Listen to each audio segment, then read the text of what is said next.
Good afternoon and welcome to Legal Access, brought to you by the Maguire Law Firm. Today's topic, we're going to be talking about family law. That envelops a lot of different things, from divorce, separation, child custody, even adoption.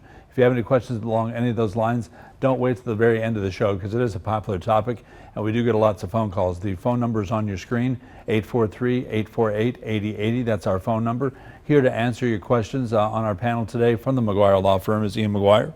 Good to see you, Dave. And also welcome back to Hayes Stanton. Thank you for having me. Absolutely. Yeah, Dave, this is actually one of the days I won't be answering many questions. And thankfully, we have Hayes here with us, who is an outstanding family court attorney and very well respected, and has been doing it for quite a while and doing it very successfully for quite a while.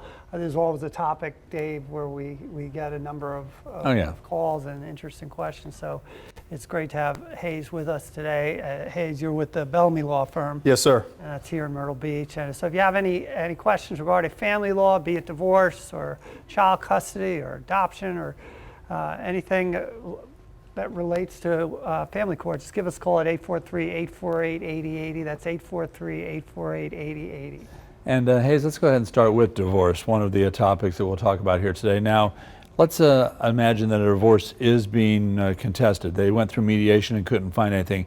On your job, what kind of goes into determining whether, how things get worked out before you get into court? I mean, how much investigation do you have to do? Because you can't just take the parties at their word as far as monies are concerned, as far as properties are concerned, as far as any kind of, I don't want to say abuse, but as far as any kind of thing like that that's going on in their life. What do you have to do to make sure that you have all the information moving forward? First, I normally have a consult or initial intake with my paralegal, get some basic information, so that way if there's any nuances in law or jurisdictional questions, I can go ahead and do that prior to the initial consult. And then we start the fact finding at the initial consult stage. Thereafter, we have a process called discovery. We have that in civil litigation, where both parties will be able to request documents or information about the financials and about the custody issues between each party. And then you get experts, you do appraisals, you can do subpoena bank records, you can gather the information, and then we formulate that to a marital asset addendum, and then we work toward a equitable division or equitable apportionment of the marital estate. You mentioned mediation. Obviously, mediation is mandatory as far as these cases are concerned. How many are solved in mediation versus how many actually go to court? Well, it's twofold. Mediation now has become very successful. You're required to do 3 hours of mediation prior to having a final hearing set. Probably 80% to 85% settle in mediation, and then even still, probably another 10 or 12% probably settle prior to it actually tried. A case being tried is, I wouldn't say a rare occasion, but once you vet everything and everybody has an opportunity to explain their circumstances, usually cases resolve themselves prior to a judge actually issuing a ruling. Yeah, but before the mediation came so popular, I know what we do, we went to trial a lot more. And it's like you mentioned, even if it doesn't settle at mediation, a lot of the issues are hashed out, and you definitely narrow down what the true dispute is, and a lot of times, subsequent to the mediation, you get the cases resolved. Or we resolve part and partial, so therefore you're taking a 5-day trial, narrowing it down to a 1-day trial where you're only trying a couple of issues. So mediation, I guess, came about when I first started. And a lot of people just checked the box. They went in there for 3 hours and they left, and they still tried it. Now people are staying there longer because they're realizing, both the attorneys and the participants are realizing how successful they are and how beneficial they are to not only the parties, but to the court docket, which is limited at times as well. Our phone lines are open. Give us a call here today as we're talking about family law, divorce, separations, child custody, adoption. The phone number's on your screen. Give us a call. Right now we've got Geneva from Myrtle Beach on the line with us right now. Hi, Geneva. Thanks for calling in. What's your question for the panel today? Good afternoon. I want to know, you were married for 17 years. Then the last couple of years, like 4 or 5 months ago, you were divorced, and that person is deceased. Do the ex-spouse have any benefits? And again, I've heard the question. I just want to verify. You're stating that you are already divorced. So if you're already divorced, the spouse and any rights as a heir ends upon the divorce. So your ability to inherit from the ex-spouse has ended. Now, you may have some residual benefits, whether you were deemed in that divorce decree to be a survivor beneficiary to a pension, or potentially you may have some rights relative to Social Security death benefits, or whether you would have an increase in your Social Security based upon your ex-spouse's. There's an age and year requirement. Usually it's a 10-year marriage, and you've got to be over a certain amount of years of birth as well. But to inherit from your ex-spouse would end upon the divorce. Now, if a gentleman or a lady passes away during litigation, that doesn't automatically end the divorce. The PR could step in and actually steal a portion of the marital estate. So a decease, a death during litigation, or before a final order is issued, can still be resolved in the family court. So if somebody's in a will and says, okay, everything goes to my spouse and names them, if they pass away and after they've gotten divorced, that will is null and void, or at least that part of it? That is more of an estate question, but my understanding is you'll be presumed to predecease your spouse, so you would be removed from the will in the line of succession. There's a probate code that addresses what a divorce does, and my understanding is that it severs the connection between spouses. So therefore, All right.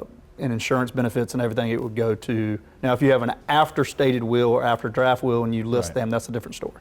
Geneva, hopefully that answers your question. Thanks for calling in today. We've got Charlene from Conway on with us right now. Charlene, thanks for calling in. What's your question today? Yes, I have a question about grandparents' rights. My daughter took my granddaughter, who we have raised since birth, and moved to another state, and now she's not letting us have any contact. We just got her to unblock her phone so that we can talk to her, but we still don't get to talk to her. Okay, just to clarify, so for how long were you raising the child, just out of curiosity? 9 years and 2 days exactly. Wow. Okay, and what happened? So did your daughter decide to come back into the parental role? Is that what happened? She's been in and out of it all along. We just never sought custody. Okay. And now she's moved with her daughter to another state. Is that right? Yes. And you're still here in South Carolina, in Conway. Yes. Okay. Yes, we are. So what, if anything? Okay, well, this is one of those questions where I mentioned earlier about you would want to review the jurisdictional aspects. Usually the home state of a child is where the child has resided for 6 months prior to the litigation. So therefore, if you're going to do anything, you need to do so sooner rather than later, because once the child is in another state for 6 months, South Carolina no longer has jurisdiction. Now, South Carolina may relinquish jurisdiction or not take jurisdiction if the child's in another state already. However, without going into too many details, because I'd be here over an hour, you have a psychological parent issue, you have a de facto parent issue, and then South Carolina also has a statute that addresses specifically grandparent visitation rights. With that said, the best interest of the child is still paramount to what a family court judge will do. But usually, in order to get grandparent visitation, a parent has to unreasonably withhold visitation for at least 90 consecutive days. But again, de facto parent, psychological parent, grandparent visitation, if you raise the child for a number of years, you may fall into one of those de facto parent or psychological parents that would give you the ability to challenge the mother, especially if she has a history of unfitness or issues relative to the ability to care for the child. So it might be worth sitting down with an attorney, is that? Absolutely. Good luck. Charlene, thanks for Thanks, calling in. Charlene. That's one of the questions I had, so you ticked that off my list. I appreciate that. We're going to get back to the phones, but first of all, we do need to go to a break. If you're on hold right now, please stay there. As soon as we get back from this break in about 90 seconds, we'll get back to the phones and answer your questions on family law. That's right here today on Legal Access, brought to you by the Maguire Law Firm.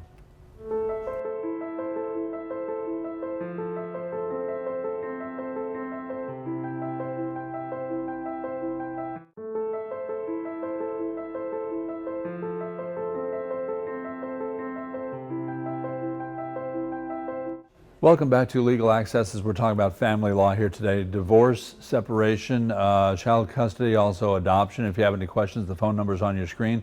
We told you in the first segment that this will be a busy show and we'll have lots of calls, so don't wait to the very end of the show to get on because we want to get your question answered. And we do have some calls we want to get to right now that we're holding on patiently through the break. Deborah is first in Conway. Hi, Deborah. Thanks for hanging on. What's your question for the panel today? How difficult is it to get guardianship of someone who is disabled but is an adult? Disabled adult getting guardianship? Yes. Yes, ma'am. That would actually be a probate question, not a family court question. So any conservatorship guardianships relative to adults would be under the probate court. You would have to prove incapacity, and then ultimately you would have to petition the probate court to assign you to be the guardian and conservator. And a lot of family court cases go from when there's a minor, you have a guardian that may handle the financial affairs, but once they become an adult, you then petition the probate court to transfer that to the probate court. And then the probate court will determine whether you would need a restricted conservatorship account or post a bond, but that would be a more of a probate question or an estate question rather than a family court question. Deborah, we have a very good probate court here in Horry County where you are. Just go to 2nd Avenue, go to the courthouse and ask for directions and go up to the 2nd floor. They'll be able to help you out there. Thanks for calling in today. We appreciate that. Let's go to Myrtle Beach now. Kathy, been holding patiently. Hi, Kathy. Thanks for hanging on. What's your question today? Yes, I have a question. So it's funny. I have a friend, it's not me, but I do have a friend that is going through a divorce. She's separated from her husband, I'm going to say 2 months ago, and he's still in the family home, and she is looking to buy a property, but he will not give her, I guess, the statement from the insurance company because she's on the deed to the family home. And in order to close on a new property, she needs that insurance information, and he's not giving it to her. They're scheduled to go to court on the 10th of June, but I just wondered, does she have any recourse? She does have an attorney, but does she have? It's just like this one thing's holding her up. You have to be separated for a year in South Carolina, and she's trying to have a place to live. Yeah. Yes, ma'am. Well, your question's two-part. First, in order to be divorced in South Carolina, you have to be separate and apart for a year. That does not mean that you can't enter into an agreement, resolve all matters, with the exception of the divorce. With that said, you mentioned they have a hearing in June. I assume that is what they call a temporary hearing, where the court will speak with the part or review the affidavits that are presented and ultimately issue a ruling relative to the matters going forward. So therefore, the attorney who is handling your friend's matter would obviously and probably will address possession, payment, and ultimate ownership of the house at that temporary basis, at that temporary hearing, and that will be the temporary order of the court pending a mediation, discovery, and ultimately a potential final trial. So at that temporary hearing, your friend will have a lot of clarity and will get marching orders going forward that will help her during the pendency of the case. And Hayes, going back to the beginning of Kathy's question, she said that they were separated, but he's still living in the family home for the last 2 months. So in the eyes of the law, they're not separated. No, if she's out of the house and he's in, then the separation starts when you physically separate. Yeah. So the 1 year starts when the parties actually separate. You don't need a court order to do that. So. Right. All right, Kathy, thanks for calling in. Appreciate that. Let's go to Murrells Inlet now on the South Strand. Ann has been holding patiently. Ann, thanks for hanging on. What's your question today? My question is, if someone inherits land, property, farms, whatever, and annuities from their parents, and they're not married, and then they get married, and after several years they file for divorce, is the person that's divorcing able to come in and get some of the property or whatever? Some of it is owned by two parties. Yes, ma'am. That answer would be no, maybe, and the reason why is because if you maintain the inherited or premarital asset completely separate from other marital assets, then it's deemed to be a non-marital asset, not subject to equitable distribution. However, if you've commingled that asset or commingled those funds with other marital assets, there may be some claim that the spouse would have. Or if you've transmuted, i.e. you had a house inherited and you put the other spouse's name on that property would then be transmuted into marital property, and that would be subject to equitable distribution. It may not necessarily be a 50-50 division, but that would allow the family court to apportion that according to the various factors that the court uses. So again, that is no, but possible based upon the actions of the inherited spouse.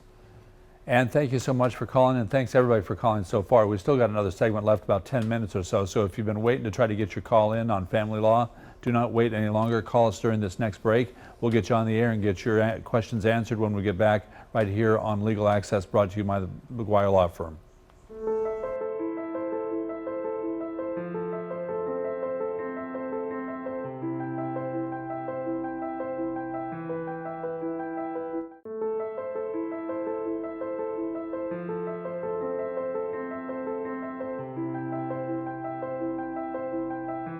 Welcome back to Legal Access, brought to you by the Maguire Law Firm. Here answering your questions today about family law, divorce, separation, child custody, adoption.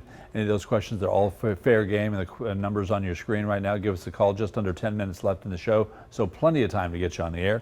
Here to answer your questions, we have Ian Maguire from the Maguire Law Firm and also Hay Stanton.